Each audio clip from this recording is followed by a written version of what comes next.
The things we do for belonging. Can you think back to middle school and maybe some of the clothes you chose to wear just so you could fit in with the in crowd? We do all kinds of crazy things so that people will accept us, right? And sometimes it's drugs and alcohol.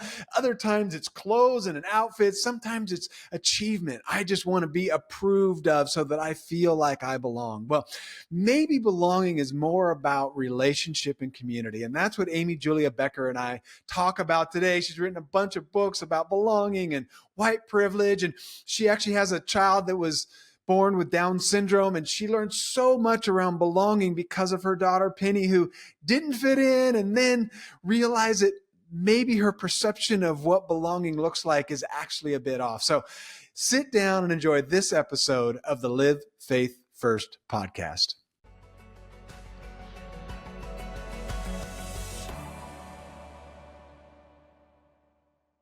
What if healing isn't just about feeling better, but about finally knowing you belong? We try so many things to heal ourselves, to be better, to figure out how to live in these feeble bodies, whether it's masking things through drugs and alcohol, or by looking or acting like others in order to be accepted, or even the way we try to do accomplishments so that people would approve of us. But what if that's not what healing is about? What if it's actually about belonging and community? Well, we have Amy Julia Becker with us today, and she's going to help us navigate all this fun stuff. So Amy Julia, thank you for joining us.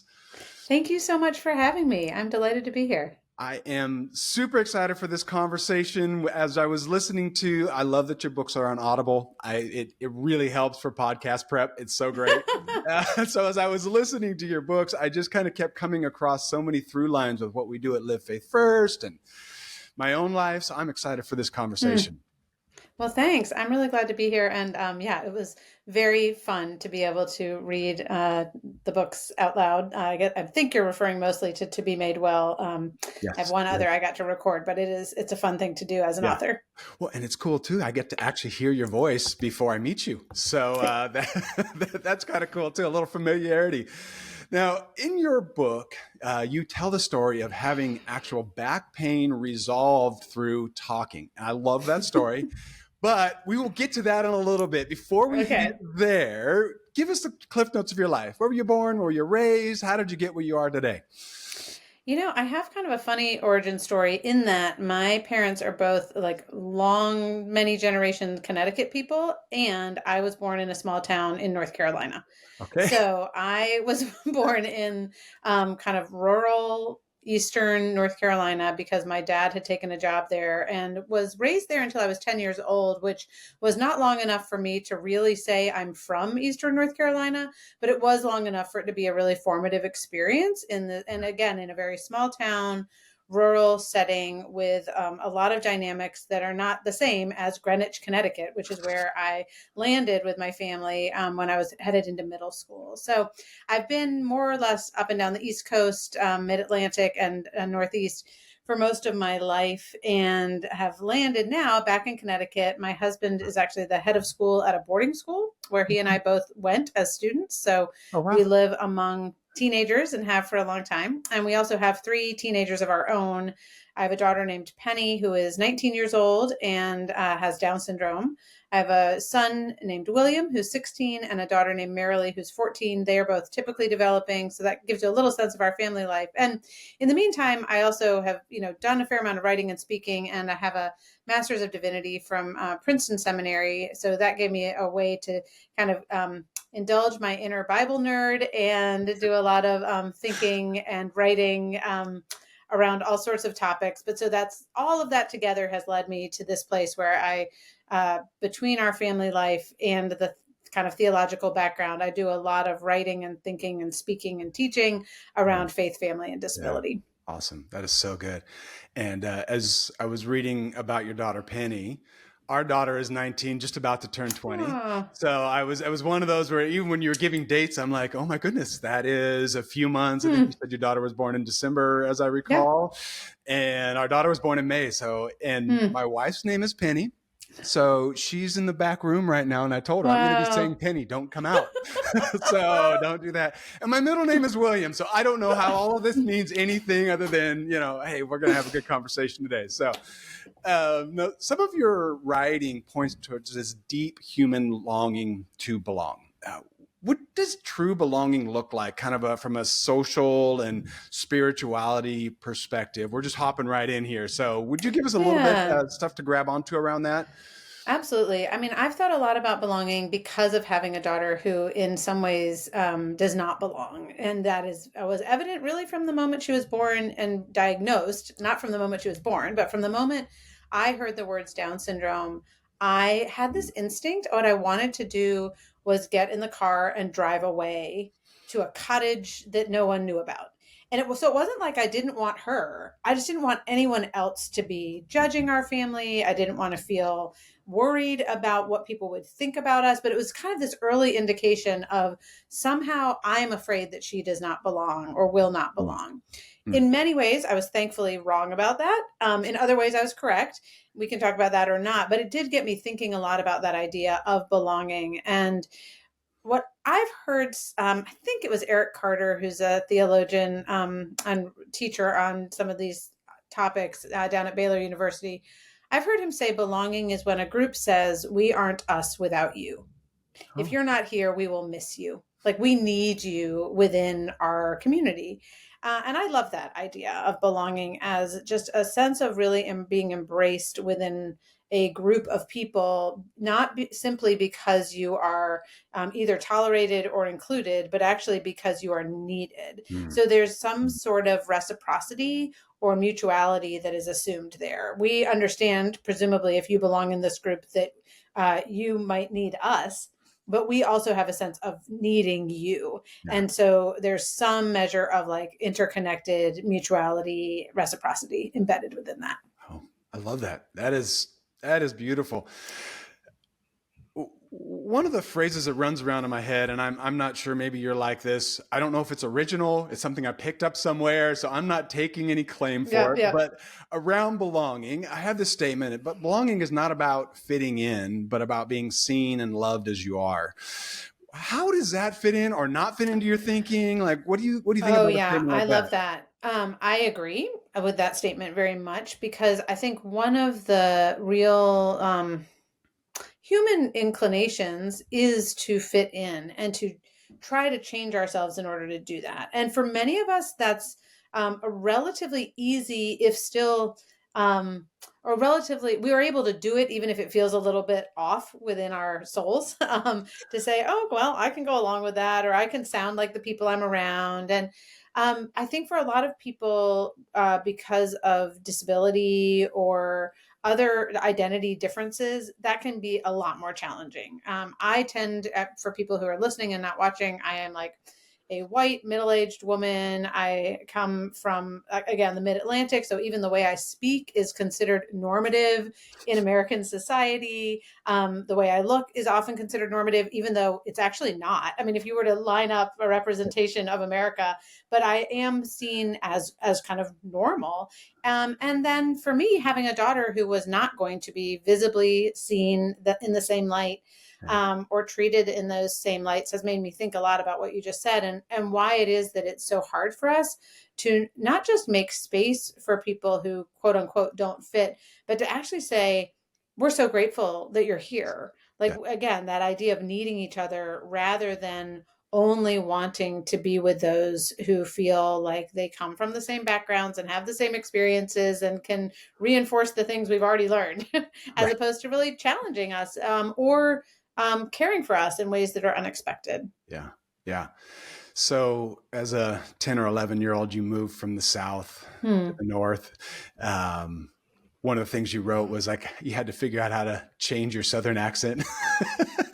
And it's interesting. As a high schooler, as a sophomore, I moved from California, like suburbs of San Francisco, Bay Area, to Nigeria, Jos, Nigeria, middle of Nigeria. Parents became Wow. missionaries. And I look back on that season as that. I mean, we were trained, like you went to training on like Hmm. how to be culturally sensitive and learn Yeah. things you do and don't do. Um, But clearly, from a skin color and background perspective, there's no fading in. Even if I'm doing like my hands are right, like you don't touch, reach out with your left hand to grab something because that's your dirty hand. You use it right. Yeah, yeah, Like, yeah. there's still a certain amount. But one of the things that I like, same as you, I tried to learn a Nigerian accent. So I don't bust it out very often, and I will not here. But like, I have a Nigerian accent that like, it's just something that I learned, Yeah. kind of a way to fit in, even when I don't. I mean, I didn't fit in. I mean, Right. you learn to and you're accepted, but there's something different around that. No, you are a little different from us, and that's okay. It's not a Mm-hmm. matter of us being 100% the same people. It's a matter of, no, you're building into this community, and it's because of your uniqueness or diversity or whatever the thing might be that we bring to the table. That's actually why you're needed here. So I absolutely love that. That's so good. I want to talk to you a little bit about Penny, your daughter, Mm-hmm. and another kind of prophetic way that you talk about your daughter is that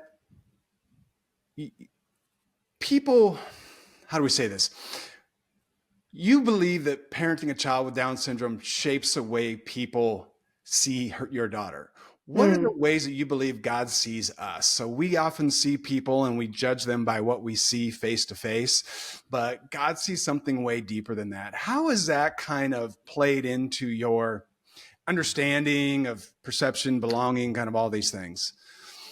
Yeah, it's a great question. When Penny was first born, I was in seminary at the time, so I was having all sorts of theological thoughts, and I had I had a different understanding of how God sees us than I do now, and that's been largely shaped by having Penny and other people with disabilities in my life. At that point, I did understand disability more in terms of like I almost equated disability with brokenness. Mm. And by that, I didn't mean like she had done something morally wrong or we had done something morally wrong, but still there was some sense of like there is a good creation and then there's a broken creation. And that must be what explains disability. And thankfully, actually, really early on in the hospital, I said out loud, I wonder if uh, Penny having Down syndrome is evidence of the fall or, Mm-hmm. sin in this Mm-hmm. world. And my Mm-hmm. mom was there. Um, and she said, the only evidence of sin I see in Penny's birth is in how we respond to her. So she located the brokenness in a very different place. The brokenness was in my fear, in my shame. And she wasn't blaming me in any way. She was Yeah. equating herself there, but she was like, let's not assume that there is anything quote unquote wrong or like wrong in a way that that makes her less human or differently human than the rest of us. And that got me thinking and exploring and reading and kind of rereading and re-understanding, I think, the Bible a lot too. What does it mean to be made in the image of God? What Mm-hmm. does it mean to be fearfully and wonderfully made? And gosh, as humans, what is it that we hold up as an ideal? And I think this is true even for people who, like me, I mean, I was studying Jesus. I wasn't just like saying I followed him. I was, and yet I really thought at that time, I think what I did was I equated human limits with human brokenness, and they're not the same thing. And Mm-hmm. so when I thought about the ideal human, I thought about someone who, really had everything going really easily and you could do everything for yourself. So it was like an isolated picture, kind of a superhuman picture, and a picture that really had no need for other people or even for God, much less for love. And so over time, I've been so drawn towards the idea that we all, as humans, it's a goodness actually about how we're created to have limitations, and disability makes that more obvious. Penny is less able to hide; she's less able to fit in, but those limitations are not the same as brokenness, which is not to say there's never suffering that is associated with disability or there's never brokenness, but just that I need to be really careful before I try to mesh those together as if they're the same thing. Yeah. So yeah, does that answer your question? Or at least start to. Yes. And it obviously sends you down so many paths. And I think part of it is because of your first inclination of, well, if there's a child that is born without the abilities of the vast majority of children that are born, then it must be because of evil. Like, Yes. why? Like, what other explanation could there possibly Right. be that this injustice, we're just living in a sin infiltrated world, and it will all be made well in heaven? Right. Right. Which I'm actually, with that statement, I'm curious, is that something that ever plays in? I know so my wife and I have a special needs son. He was born blind, development delayed. He's verbal, but like if you asked him what he had for breakfast, he would not be able to tell you what he had for breakfast. Mm-hmm, On the mm-hmm. other hand, I can tell stories from 20 years ago, and there's something in his eyes and his laughter that seems like he actually remembers the story. I don't know, Mm. because Clayton can't really communicate that to us. But with that said, we've like, part of the hope that we have for Clayton is when we're in heaven. And he Yeah. is exactly how God would have, like, if there had not been sin infiltrating the world, this is how Clayton would have been. So Mm-hmm. number one, is that a thought that you have and you play with as a hope, but Of also how do we course. navigate through that kind of like, my child isn't defective? Right. Yeah. So I think this is a really important question. And I think it is one we must approach with a lot of humility and a lot of room for mystery and wonder. Yes. So those are my caveats, which I think, whereas when Penny was first born, I thought I would like to know this very clearly. Could we spell it out in black and white so that I'm just real clear on what, Right. and I have gotten to a point where I'm like, I'm never going to have my full answer there. Yeah. So I think one thing that happened early on in Penny's life, I talked to a friend of mine who was born with cerebral palsy and who used canes to walk. And I asked her whether she thought she would have her canes in heaven. And she said, I've never thought about that before. And that was a really important moment for me to think, okay, she experiences her body with canes. That's how she gets around in the world. It's a matter of fact. It's not necessary. It's kind of neutral. It's not good or bad. And it's not to say she never gets frustrated about it, but gosh, am I sometimes frustrated with my body? And is that because it's the way God made it or because I'm sinful? I don't know.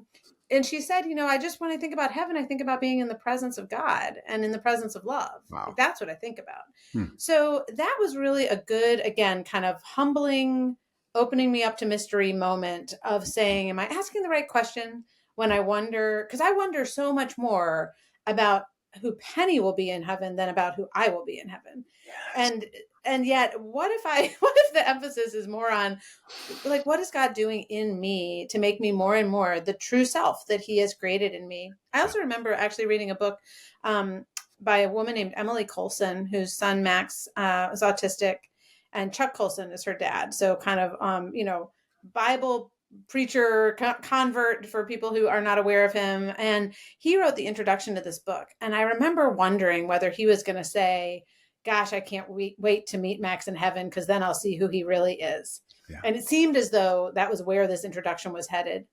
And instead he said, I can't wait for Max to meet me in heaven, because then he'll see who I really am. Max shows me more of what it looks like to be made in God's image than I would ever know otherwise. So again, I just think there's a way to say, how can I receive the image of God that is already present in everyone I encounter, rather than thinking about how to kind of fix them or cure them. Yeah. At the same time, what I'm hearing from you, and what I certainly feel as a parent, and I think so many parents feel, is like a desire for relationship, a desire for love that can be freely expressed and received and given, a desire to rid ourselves of suffering and of separation. And I think those are really, really good desires. How those get played out, I do not know. Yes. Again, will all of us have 20/20 vision in heaven? I don't know. Do we need it? I don't know. You can talk to people who are deaf and who say that sign language is all the language that they need. And it's not because they're being dismissive of other languages, but would I speak 200 languages when I'm in heaven? Or I don't know. But I'm okay with that. Like, I've just gotten to a more peaceful sense of, you're right. Like, we will be made well and whole, but each of us will have a kind of a need for that. And we will be surprised by some of that. Last thing I'll say, there's an image that Jesus gives in Luke 14 when he tells a parable about actually the wedding feast at the banquet of God. And the people who come to the table in that parable are the lame, the blind, the poor, and the sick. And there's no talk of them being any different when they sit at that table Yeah. that symbolizes the wedding feast of the banquet of God. As far as we know from what Jesus' story, which might be incomplete, they're still blind at that table and they're feasting in the presence of God, which is actually the point. So those are just some thoughts on how not to answer your question with any specificity, but to give you some of my thinking. I love that. And so much in life is a mystery. I mean, it's this tension, right? Yeah. Between like, I really want them to be whole. And even saying that word, it's kind of a funny word, but what does whole mean? Mm-hmm. And I think for us, especially with Clayton, because he's challenged with anxiety and behavioral issues, which is force him to have to be on a good regimen of meds that really Yeah. like kind of bring him his personality doesn't show up too often anymore. Let's just put it that way, which is sad for us. And Yes. for us, it's kind of we perceive Clayton's life as dealing with some amount of suffering. Yes. Suffering that we don't have to deal with, suffering that we don't have to be challenged through. And we see like, oh, it would be easier if. And so I think that's part of the challenge as well. And it would be.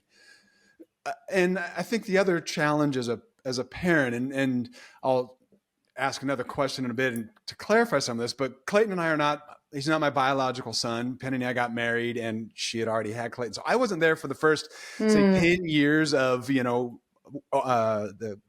day Clayton was born until I probably met him when he was 10. So with that said, I don't have the full breadth of the journey, but I know there's a piece that like, you just want to see him whole. And is that an okay dream? But I got to live in that. And also this like, but this is who he is. And he's been such a blessing to our family just as he is. Like we were talking last night, my wife and I, about when Clayton was younger and at family parties, and like he was just out in the party, right? Or if he's tired of it, he'd be in the bedroom, but he was always there and engaged as he was able to. And so anyway, I don't even think I have a question there. It's more about, it's this weird tension between, I wish you were better, but on the other hand, is better the right word? And this, anyway, this is who you are. And so let's navigate through this. Yeah. And I think there's so much significance to us receiving each other as we are. There's a beauty in that. And there's a real, I think that does return us to love. And that's always a good place to be returned. At the same time, I also hear the longing that you and so many parents feel, Yes. which is a longing for love, that it is for, again, an end to suffering and a desire to really, maybe fullness is another word instead of wholeness, but just there's a sense I hear even when you saying like, oh, I feel like your personality is just being like trampled a little bit with these medications. And so, and I think, again, are there ways in which the environment is also contributing? That's one of the things within disability is, yes, there are things that are going on in the bodies and minds of people with disabilities. There's also stuff going on in our world that says you only belong here if you behave in this way. And so, okay, that's contributing to anxiety and to, so, yes. So it's really complicated. I think I have, I really want to receive other people as they are and not need them to be different or expect that. Yeah. And I also want to very much insist that the injustices, the suffering, and the hardships that we experience are not forever. Yeah. Yeah. Yeah. Okay. We're going to sit in that tension right there. We're going to sit in that one. I have one more question around this and we'll move on to a few other things. So you had a child after Penny was born. Yeah. And of course, with a genetic condition like Down syndrome and like what Clayton experiences, Clayton's was actually sex gene linked. So for us, if we had a boy, there was I forget the percentages, but 30 to 40% chance that he would be blind to some degree, have some sort of disability. Yeah. And so we struggled through the decision. Do we even try to have a child? And I don't have any, I didn't have any biological children. So there was a piece of me of like, well, I would like a child. And there's another piece of me Yeah. like, I'm also really happy with just Penny and I. And if that's what Penny's my Hmm. wife. All right. So we gotta clarify Penny, my wife and I. And so, but we struggled through that decision. Would you tell us a little bit about that? And then a New York Times article, I'm really clear that you had published and you got responses. And so I'm curious what the world said about the decision and your process there. Yeah. So, I was very afraid for probably the first year of Penny's life to even think about having more children. I felt like Down syndrome was maybe something I had done to Penny. And I think that was a way of controlling, actually, to be like, well, maybe I'm responsible for this. And again, I still saw this Down syndrome as purely a problem that my child had. And I do see that differently now. I also got to a place of recognizing that we aren't ever going to know why Penny has Down syndrome, and really, and this is something I write about in my book, A Good and Perfect Gift. I did have a real, very very strong moment impression before she was born where I was all up in arms with God about the fact that I was having a baby at that time. Like I was like, oh, if only I'd waited 6 months, that just would have been better. I would have finished the semester. My husband would have been more available because he's a teacher if I had just waited till the summer. And I had this really strong like sentence that just came, I think, from the Spirit of God into my head that was, but then you wouldn't have had this child. Hmm. This is when I was pregnant with her. So I didn't know anything about Down syndrome, but I did remember that after she was born. And it did give me a sense of, okay, this is the child you have for us. And not to make her into some life lesson for me, just to say there's intentionality here, there's good creation here. As there is with every baby who's given to us, again, with lots of mystery embedded in what I just said. So, all that is to say, I think over time, I became much more open to receiving whoever God gave us. And part of that, I had some friends who actually had babies who were diagnosed with anencephaly, so who did not have their brain developing, and who made different choices about what to do in the with those pregnancies. But in all cases, they chose to be their moms, to be stewarding that life in different ways. But I just had, I think, a better sense of the fragility of our human bodies and souls and minds, and of saying, I receive who you give me. Yeah. And as it happened, our son William and Marilee, neither of them has Down syndrome and or any other genetic conditions, and they're very typically developing. But I did write about that what happened with each of them. I did less prenatal testing because I became more and more just open to the idea that I wanted the information that might help us care for whatever child we were being given, and wanting to know how we could do that, but not more than that. And when I wrote about that, kind of written about it a couple of times in the New York Times, but I wrote about it once when I was pregnant with Marilee. So right before Penny was born, before Marilee was born, Penny was about 5. And I had a slate of responses, right? So you had some people who, I remember the kind of positive comment that I remember the most was from a woman who was American, but whose family was Filipino. And she said, like, I have no concept for how you do this in America, where you think of people as not belonging to the families, and families not taking care. Like, I just don't, because the negative comments, many of them were about the burden that I might be placing on the rest of the family and society by bringing another child with Down syndrome into the world, that was like morally wrong on my Mm-hmm. part. Mm-hmm. Mm-hmm. And she just was like, I don't understand. I don't understand why you don't just assume that you care for one another. And some people have more obvious needs than the others, and others don't. So it was a real mix of people who, wrote stories about their uncle with Down syndrome, and they're so grateful for them throughout their lives, and others who said, yeah, children like your daughter should not be born. It's not good for her. It's not good for her family, and it's not good for us as taxpayers. So it was a real span of responses. Yeah, that's very, very interesting. When we were going through that decision process, I mean, it was meetings with doctors and my wife and I praying about it and just going through it. And we did. It took us a few years before we were like, you know what? Whatever God gives us, we're gonna take as this is what you've given us. And kind of looking back, there might have been a little naivety to that. And even my wife now, and again, the first 10 years of Clayton's life, I wasn't there. So I wasn't part of, and that's when my wife was doing so much of the struggle of around education and Yeah. services and programs and like advocating at the state capitol. Like she was in that mix and I wasn't involved in that. That was pre her and Yeah. I even meeting. But so I only saw the struggle from, say, Clayton age 10 to present.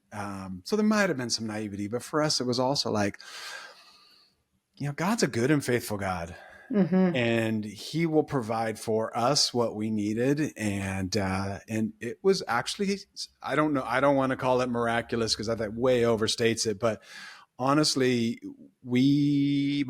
as soon as we decided that, before we even had a chance to go like, okay, let's time this out, she was pregnant. And it was one of those where we're like, okay, well, there Here we you go. We go. made the decision and off we go. And so it was kind of one of those where she's at work one day and she's like complaining to her coworker about the smell of the gum her friend was, coworker was chewing. And her friend who actually was also pregnant at the same time was like, you're pregnant. He's like, I am not pregnant. There's no way I could be pregnant. So I went down, and she still That's mocks me awesome. because when I got the pregnancy test, I got the Walgreens version. She's like, you couldn't Uh-huh. even buy like a brand name. You had to get Walgreens. I'm like, I got $5 less. Come on now. What are you talking about? So anyway, and but I will also tell you that as we went and got the ultrasound, there was a significant release when we found out that it was a girl. A Mm-hmm. relief, I should say. And Yeah. when Annika, our daughter, our 19-year-old, almost 20-year-old daughter, was born, when I brought Annika over to Penny, the first thing she did was like open those eyes to make sure they are, because Clayton doesn't actually have eyes like Yeah. we do. I mean, they're like Mm-hmm. very small. And so the first thing she did is like, you tell me where the APGAR is and I'm going to take a look at those eyes. And as Yeah. soon as she saw those things, it was like, okay, you can take her to the nursery and, let them finish me up Well, here. and again, I think you go back to there are two ways in which we can see disability, and I think there's truth to both of them. One is, again, kind of within an individual, some ways in which body and brain are not able to do things that most are able to do. And that can cause suffering and hardship and pain, like actual Yeah. pain in the Yeah. body. You also can think of a world that is not built for people like Clayton Right. in order to navigate or to even understand and receive socially. So there's both forces at work. And as a parent, you don't want either of those sets of automatic hardships for your child, Right. whether or not that's how God made them. You don't want that for them. Like Right. I don't want it to be hard for Penny to make friends. Now, do I think she shouldn't be who she is? No, but I want that to be easier for her. And it's certainly easier for her siblings, and there are things like that. So I think, again, that sense of holding the love of a parent for a child in its proper place, and really honoring that, and yet also not treating children or adults with disabilities as though they are more broken or Mm, to mm, be pitied, mm, but mm. at the same time acknowledging that there will be some hardship that you experience, that if I could take it away I would, however Right. I could do it. Yeah. And that's true for all of our children, Yeah. right? I mean, for anyway, we'll not dig into the hardships that our other kids are dealing with. Mm-hmm. I want to kind of switch gears a little bit and talk a little bit about privilege, white privilege, kind of what all of that looks like here. But you tell an honest story about reckoning with privilege in your book, White Picket Fences, and Mm-hmm. but not as shame, but as invitation. What shifted in you when you began to see your own story in a bigger and really more complicated picture? What happened in you? So, I mean, again, this kind of goes back to that childhood experience living in North Carolina. I was in a 5,000 person town, 2,500 Black citizens and 2,500 white. And there was actually poverty in both the Black and white community, but the Black community was almost entirely poor.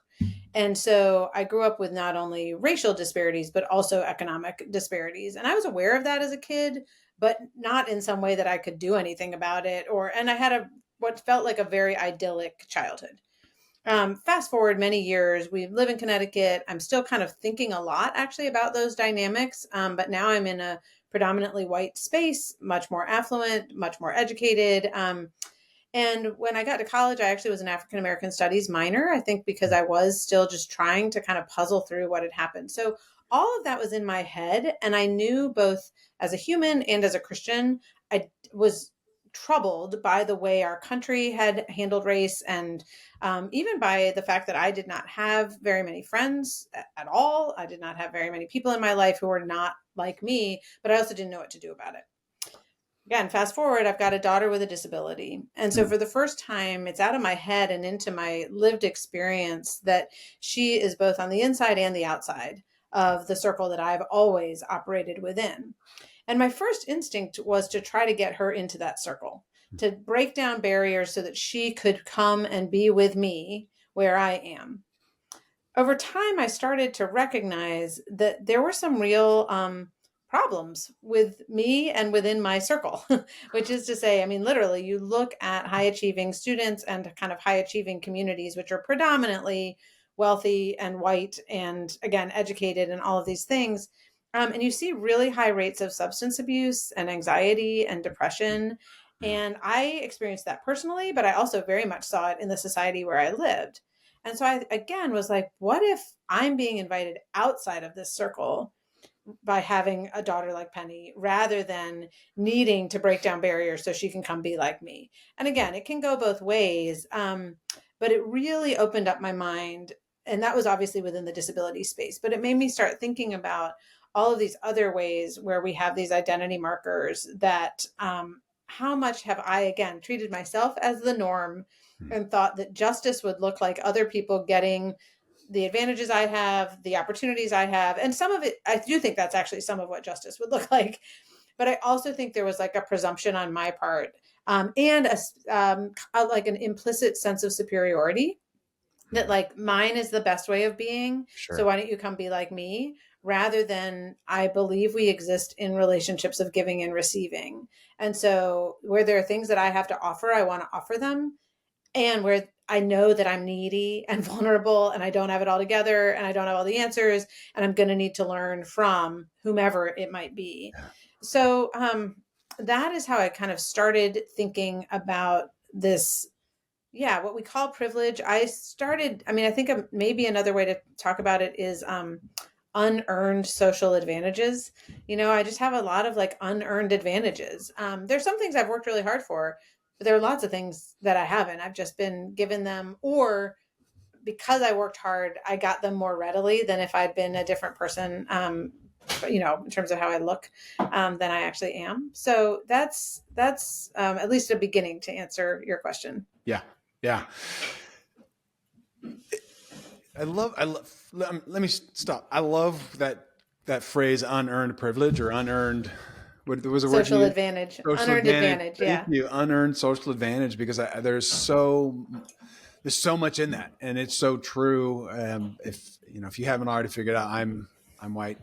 And when I look back, and if you had asked me a decade ago, do you have privilege? I probably would have said somewhere, not really. Like, I mean, yes, but no. And my privilege would come in the things that I've been able to do, i.e. go to college. But I'd always seen it as less about privilege and more about responsibility. Well, because you've gone to college, because you've done these things, you have a responsibility to participate, help, whatever that might look like. Yeah. And probably, last decade or so, you come to realize, especially around, out of COVID, around George Floyd, I think that was one of the first really reckonings I started to have. It's like, well, talking to my African-American friends, what do you mean that the driving talk? Like I had never even considered that. And it was, so in the midst of all of that, of George Floyd, I vividly remember going into the office, because I only go in once a week to sign checks. I was the executive pastor. So the person who cut all the checks was African-American. And I remember going in and talking to Charlene. And I said, Charlene, tell me about the talk. Like, what's the talk you have with your girls? And so she explains you don't reach for the glove box. You keep your seatbelt on. You keep your hands where the cops can see them if you ever get pulled over, right? Literally driving home from talking to Charlene, I get pulled over. Hmm. I've been pulled over in 20 years. I've gotten pulled over plenty, but it had been a while at that point. Yes. And I decided, well, I'm going to do everything Charlene said not to do. I'm reaching over to my glove box. I'm taking off my seatbelt. I'm keeping my hands down low. Like I am doing everything possible. The police officer calls me out of the car. He asked what I did wrong. I said, I think you probably didn't like that. He's like, yeah, that's right. Okay, you can go home now. And that was it. That was the end. And I've had multiple of those conversations while being pulled over by the cops. I had no idea, but that was for me the beginning of like, maybe there is a difference. And my grandson, um, my my wife's Hispanic, and so my grandchildren and my older Hmm. kids are half Hispanic, and Caleda's a mix of a bunch of stuff. What I find funny is that we did the DNA test a few years ago, and I should look like I'm more Irish, but she's more Irish than I am, and it just cracked Oh, me up. I'm funny. like, where it was a St. Patrick's Day, like, okay, who gets the green hat? Whoever is the most Irish, and it's Kalita, who looks the least Irish. But anyway, that's genetics for you. All that to say, I need to have that talk with my grandson, who's Right. 15 and turning 16, about like, I'm sorry, you this is a skin color you have. This is Yeah. you have curly hair. You're Yep. small. They're going to think so. Like, here's how you're going to have to interact. And it's kind of weird, I think, coming from a white guy to have to tell Yeah. But I also have a fear of like. I'll tell you one more quick story, and then I do have a question for you. But like, I Yeah. literally created a text string we live a few blocks away, and so I wanted to call it the South Side Crew. But I'm thinking, if a cop pulls you over and it's like, who's the South Side Crew? And you're thinking you're in a gang, and it's like, and my grandson is not anywhere near that world. Yeah. I'm like, I don't know. He's going to say, who's in the string? And I'm like, well, my grandma, my grandpa, my mom. And the cop's going to be like, South Side Crew? That doesn't sound like the South, Anyway, so, but here's where I want to go with this. Why is it so hard for the privileged to talk about privilege? You tell the story of going through your fourth grade social studies book, which kind of was devoid of so much of North Carolina history around slavery and African-American population and so on. Why is it important we try? Why do we struggle and try to just like clean things up and pretend things, put it under the rug and pretend like it never happened? Well, I think there are lots of ways to answer that. And one of them does go back to that experience. So I was, a kid in North Carolina, learning North Carolina state history. And I wondered as an adult, what had I been taught? And I was able to track down the textbook that we used. And I looked through this, 350 page textbook and used the index, but also paged through it all. And there were two references to slavery, one of which was to talk about someone who had come out of slavery and become a successful businessman, and another that gave a very whitewashed answer for the question of, wait, why were there people imprisoned in this country working for no money? And so it was this not shocking, honestly, at that point for me, but also like, I was shaped and formed by the way this story was told, and it really was not the truth about the history that I was a part of. I think there's fear of shame and guilt, and even, to use your word, responsibility for a lot of white people. I think there's also a little bit of a like, and what am I supposed to do about that? So kind of you might think I'm responsible, but I'm actually not. So there's that.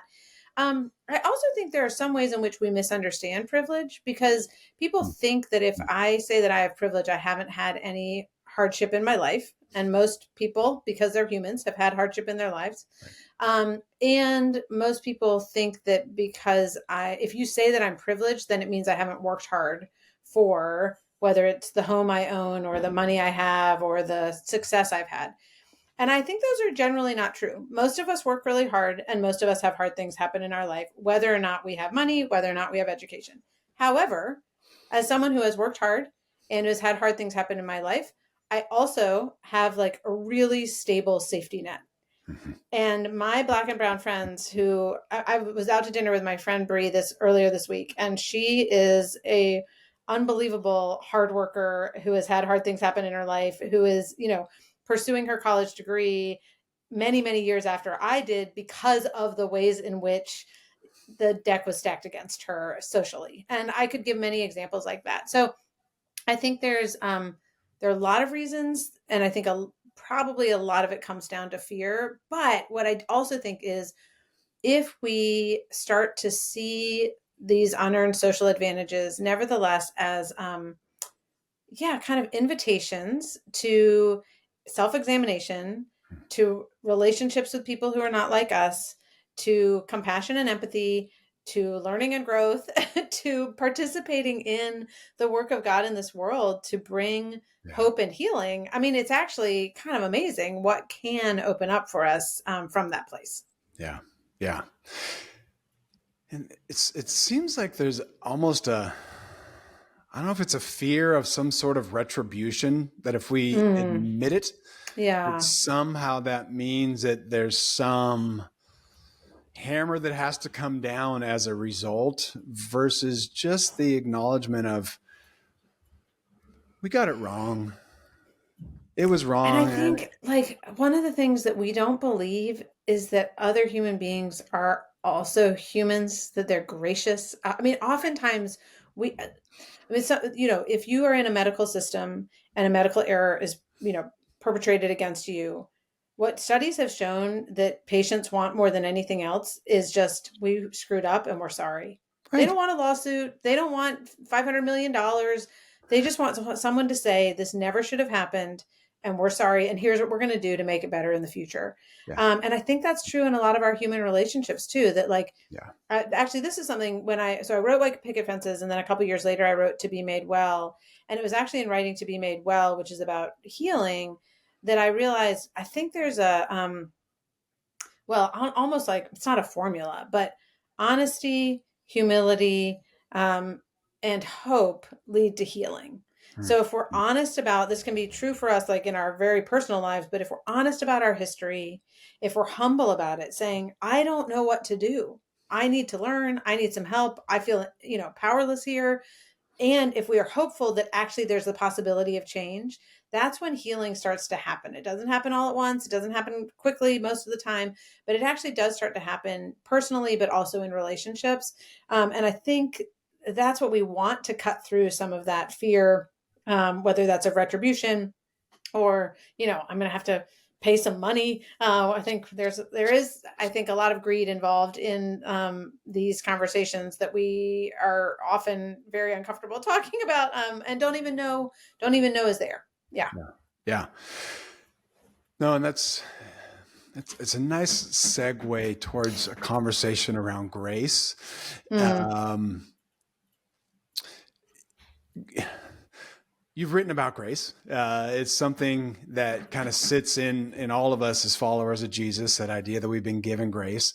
And then how do we kind of give that away? But I'd like you to talk a little bit about the practice of grace, Mm. not as a vague idea, but kind of as this daily lived rhythm. And maybe it's grace for yourself, maybe it's grace for others, but how does grace live itself out kind of in a practical way? Yeah. I mean, the thing that comes to mind for me is actually two words: limitations and possibilities. And Mm-hmm. um, so I've mentioned earlier that limitations and brokenness are not the same thing.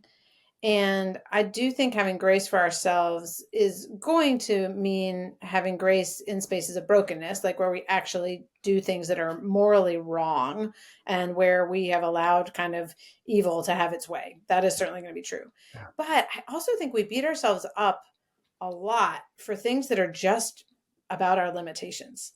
They're just, I made a mistake.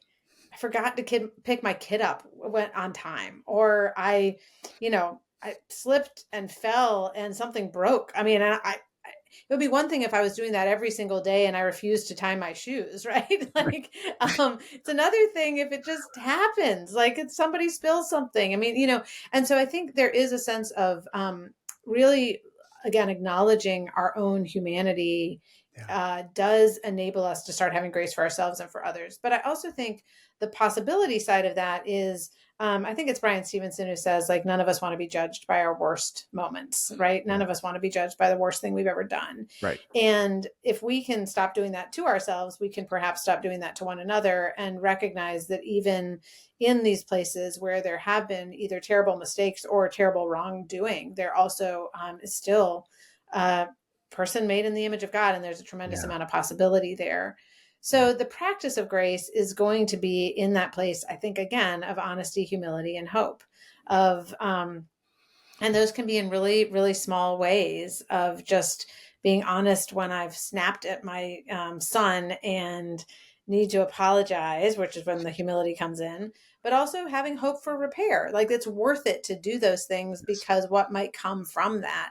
And you can kind of scale that up or back. The last thing I'll say is I think grace can be something that takes us off of the comparison ladder, that where Mm, most of us live mhm, most of the mhm, time, mhm, where mhm. we are always trying to figure out if we're better or worse than someone else. We're doing it implicitly, subconsciously. And so if I'm better than you, then I can judge you. And if I'm worse than you, then I'm going to be jealous of you. And either of those things is not helpful to our relationship, right?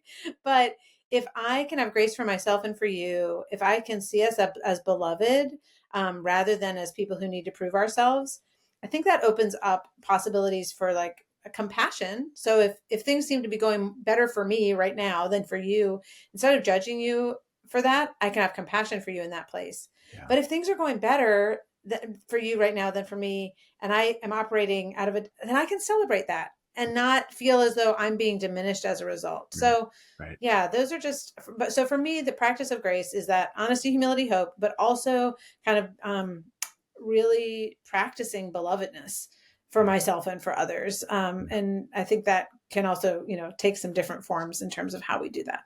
Yeah. Yeah. I love that. I think to the comparison trap we get in, and it's like somebody else winning is not a slight on me. Right. And yet I so want to be like, how are they driving that car? Right? Or how are they Yes. succeeding? Or why did they get the praise? Or why did they think that podcaster asked that great question? Why couldn't I think? And it's not about, okay, well, you didn't. That's just Yeah. not what happened. And that's okay because they came up with a great question, right? Or Yeah. a great way to respond. And so, yeah, so important to kind of avoid that and have grace for yourself. And I think the other thing, and I'd love to hear a little bit of your input on this one, but I feel like we rewrite history sometimes so Mm. that we go back to something that happened 10 years ago and we feel shame about it, we feel guilt about it, and yet we forget the circumstances around what we were in. And you might Mm. still have chosen a different response if you could go back, but we sometimes rewrite this history to be like, why would you act that way when the circumstances were just different than they are today? And do you have any ways of helping kind of in your mind to like avoid that, like rewriting history? Usually for me, I rewrite it more negatively about myself. Right. Um, Yeah, I mean, I think I went through a long phase about 5 years ago, but probably basically 5 to 10 years ago of regret. I think one of the things that for me around the turning 40 was this sense of, oh, I didn't know that I was closing doors for the past approximately 10 years, because there's a period of time in your life where you walk through a door and it's still kind of open behind you if you want to go back. And you get to a certain point, and you're like, yeah, I'm not getting back there. Like, I'm not going to law school. Like, it's just not happening. That door is closed. I didn't even right, really ever open it, but if I wanted to, I can't. right. And that's true in different ways. Or like, I never ran a marathon, and guess what? Um, and so one thing that helped me, and this is a theoretical answer, I'll come back to a more practical one, but a theoretical one was, if I believe that God is the God of time, then God is the God of my Mm, current moment, of the future, and of the past. And that was really reassuring to me, that even when I think I made mistakes, like whether that was, again, being a jerk to someone, or just like not knowing that it would be a big deal for me yeah, to, not respond to that email or not show up for that event or whatever. That there's still, and this is where I take issue with the idea, or the phrase "God is in control," because I think there's a little too much puppeteering implied there. I do not take issue with the idea that God is sovereign, that there is, again, it's more mysterious, I think, than the idea of control, because there's some relational component to how God is at work. And yet there's also a sense of, being able to open ourselves up to that mysterious participation in this sometimes convoluted way of participating in God's work in the world. And that's true of the mistakes we make, and the bad things we do. So that is my kind of theoretical answer to how do I live with rewriting history or with regret. But I think the other, again, a lot of it goes back to being human. And if we are going to learn how to receive one another as we are, receive one another as gifts, then we're going to need to do that for ourselves as well. Yeah. And perhaps that actually, so this goes back to the idea of kind of practicing belovedness. For me, a really powerful moment, and this comes up I think it's in To Be Made Well, but I was envisioning God as a good father and being loved by God. And so I did have what was almost a vision in this prayer time of bringing all of my awards and accomplishments to God and putting them on his lap. And that included the books I'd written, and it included getting an A on a paper way back when, or having babies. I mean, all of these different things, and kind of got to the end of this very long process of being like, look at all the things I've done. And my sense was God saying to me, there's no room for you. You're going to need to take it all away, because my desire is to actually have you, my daughter, up here in my arms. That's what I want to do today. And it was this really powerful moment of like, do I believe that I am loved as I am and not for what I do? Right.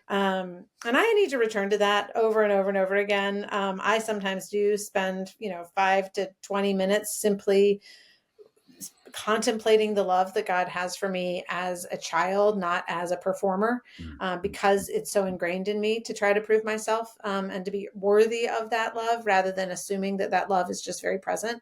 But if I can live out of that place for myself, it helps a lot with loving the person who 10 years ago, 2 years ago, 20 years ago did the thing that I really, really wonder about now. Yeah, I love that. I actually said a similar thing last weekend to a friend, because for when we're recording this, Easter was last weekend, and decided just to fast for the weekend from a few things. And I told my friend, I don't think it makes Jesus love me anymore, but I think it brings me closer to him. And it took me a long time to get to that. Well, I'm fasting in order to impress God. I'm fasting in order to get something from God. I'm doing this performative religious practice in order to twist God's arm, force his hand. Right. So I love that idea of like, it's taken me a long time to get to this place, but he likes me. He really does like me as I am. He loves me too, but he also likes me, and also doesn't quite like me. He wants to see me get better too. And that's, I think, where some of the discipline comes in, but we're not going to get to discipline today because we're moving through this clock. I want to talk a little bit about your back pain and healing through talking. Oh, right. So let's get into that a little bit. You tell the story of having severe back pain. You were going to practice, I think it was yoga. And really, it sounds like something else happened than you expected in that time in that session right there. Yeah, so I had experienced lower back pain for, months, maybe even over a year at this point, to the point that I was, trying to strengthen my core. I was stretching. I was, not picking my children up because it hurt to do so.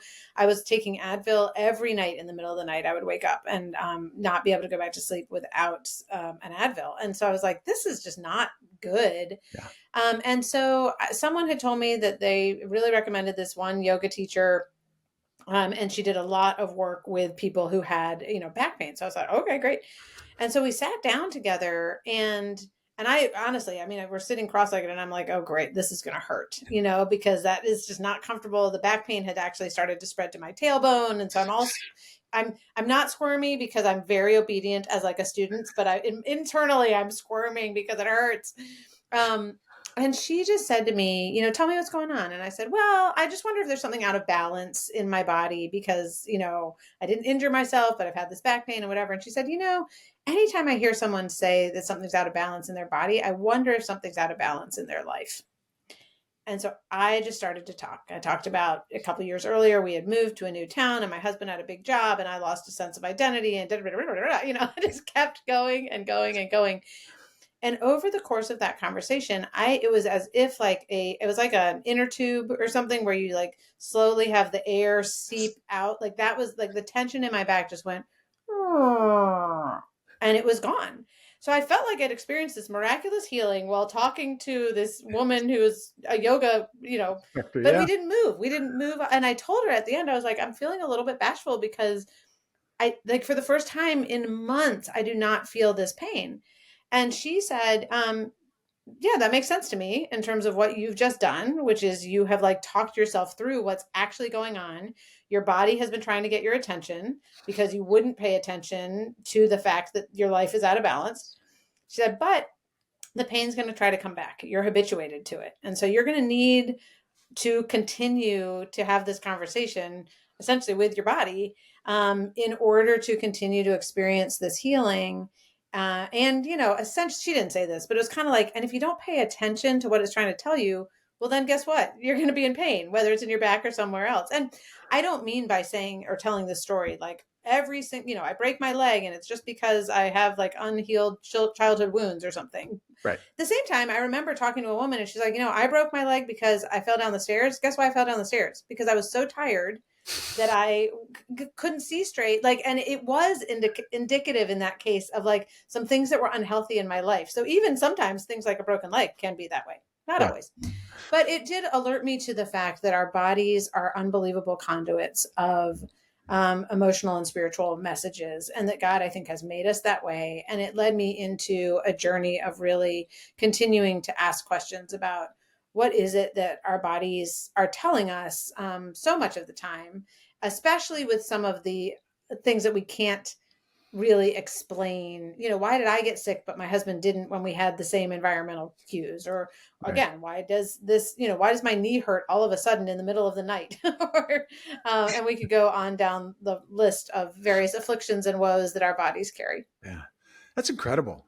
I occasionally get the back pain, and usually for me, it's I got to get back to stretching my back out and doing all those things. But I think it's a great kind of awareness for people that if there's things you're struggling with, it could be psychosomatic. I mean, it could be that you're carrying some serious stress that you need to talk through and figure it out. And I'm assuming your yoga instructor was not a trained therapist. In other words, she wasn't giving you advice. She just gave you an opportunity to verbalize, to speak kind of some of the things you were challenged through. And that's where, again, that honesty, because I think I felt like I wasn't allowed to be, I felt like I was complaining about my life. And there was so much about my life that was good. I love my children. I love my husband, thought he had taken, it was right that we had moved.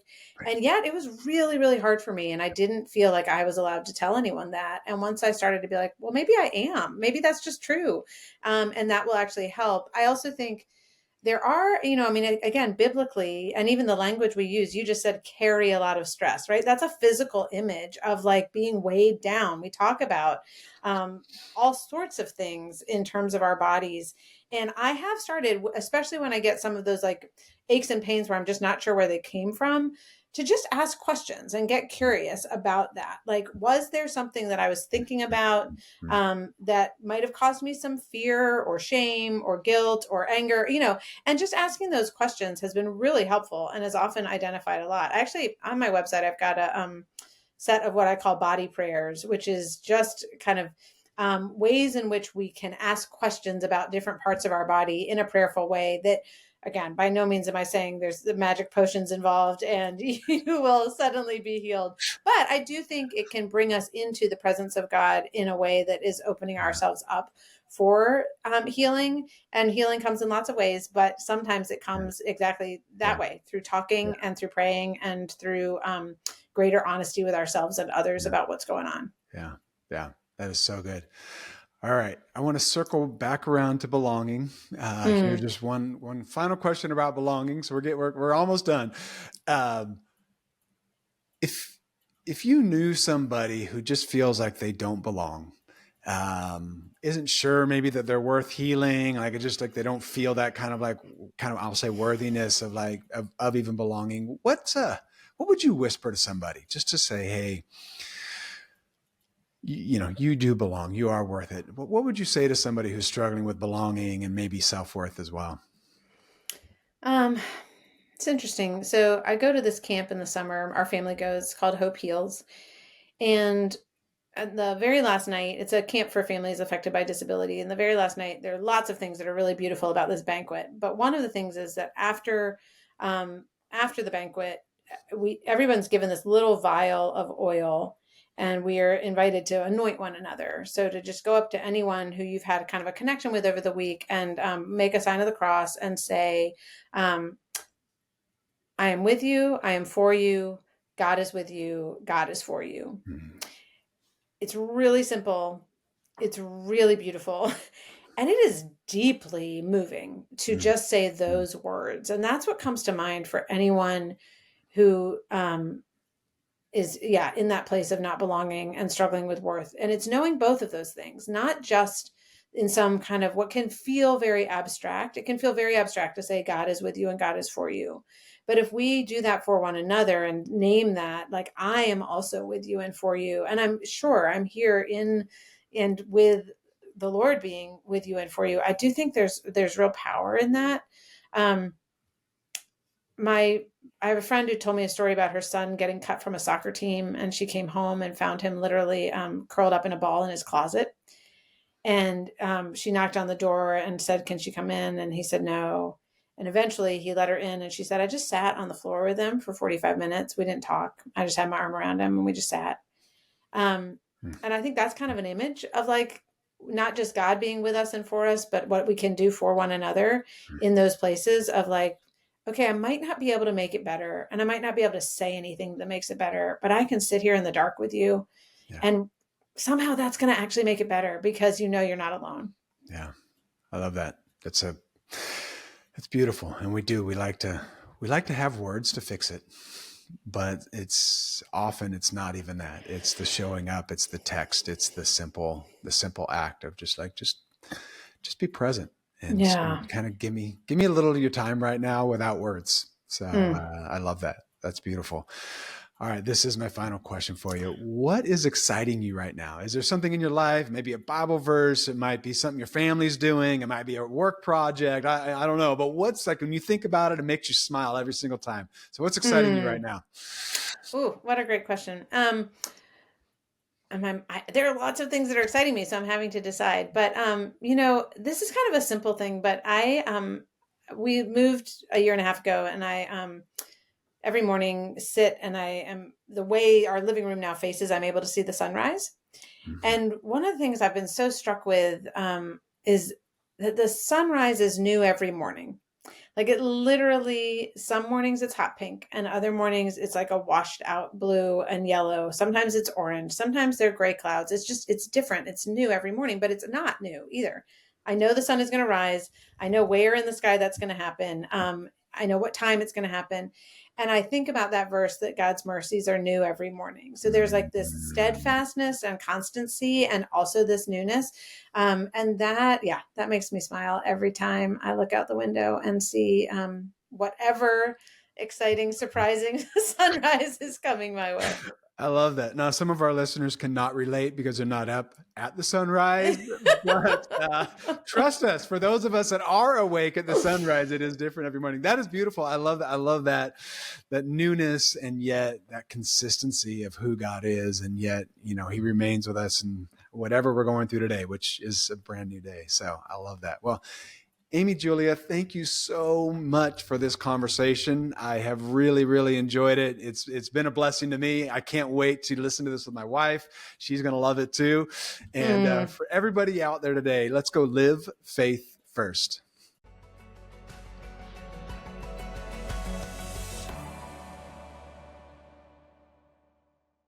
Hey, you're still here. That means you enjoyed the podcast with Amy Julia Becker. What a fun conversation. We talked about her daughter, Penny, and my son, Clayton. We talked about belonging.